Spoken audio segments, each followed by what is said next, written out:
सुंदर बोलत आहे, किती गोड आहे, किती सुंदर आहे, किती चांगलं संभाषण चालू कुणाचं, देवाचं आणि मोठा ब्रह्मवेत्ता अशा प्रकारचा असणारी ऋषी आहे कोण, अगस्त्य ऋषी. काय गोड संभाषण आहे महाराज. जे विचारतोय अगस्त्याला विचारलं, महाराज कुठे राहावा, कोणत्या ठिकाणी वास्तव्य करावा, कुठे राहिल्यावर असणारं सुख मिळालं, समाधान होईल, आनंदाची प्राप्ती होईल. आनंदाची प्राप्ती करून घ्यायची असतात तर काय करावं लागेल, तुम्ही महाराज संतांची शरणागती करावं लागते हो. आणि संतांचे चरण लागल्यानंतर उद्धार होऊ शकतो.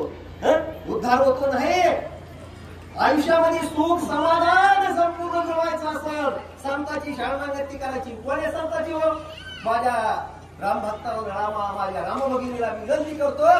कोणचे संत, सागरीचे माझ्या हनुमानजी मोठे संत येतो.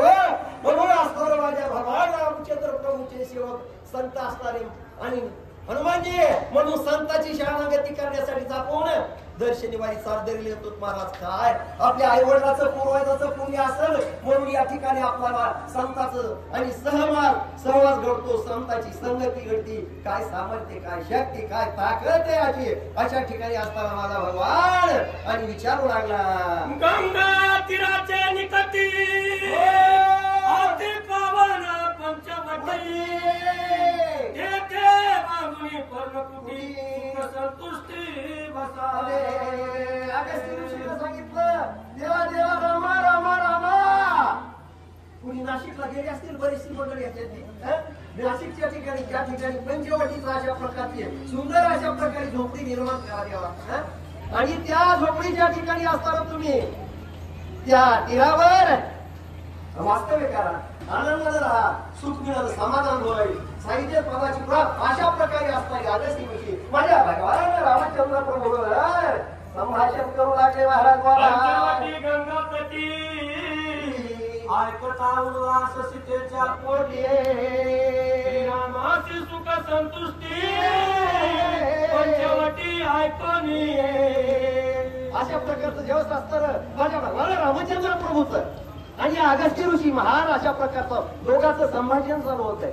सीतामाई तिथंच होत्या त्याच्या, कुठं जात्या देवापासून वनवासाला देवाच्या पतीच्या बरोबर राजा असणारी महान अशा प्रकारची महान गतिवत्ता असणारी ती सीतामाईने जेव्हा शब्द ऐकले, गंगेच्या तटावर पंचवटीच्या ठिकाणी वास्तव्य करा अशा प्रकारची असणारी जगन्माता जगतजननी सद्गुरुदेव सीतादेवीने जेव्हा संभाषण ऐकलं तेव्हा सीतामाईला सुख झालं, समाधान झालं, आनंद झाला. महाराज पंचवटी करिता वस्ती लोक्य पावन निजकीर्ती, पावसी गा रघुपती जाणे निस्थिती मधवाक्य. देवा काय करा, मला सुख तुम्हाला सांगतो मी देवा. पंचवटीच्या ठिकाणी जा, गंगेच्या तीरावर जा, सुंदर प्रकारची असणारी त्या ठिकाणी असणारी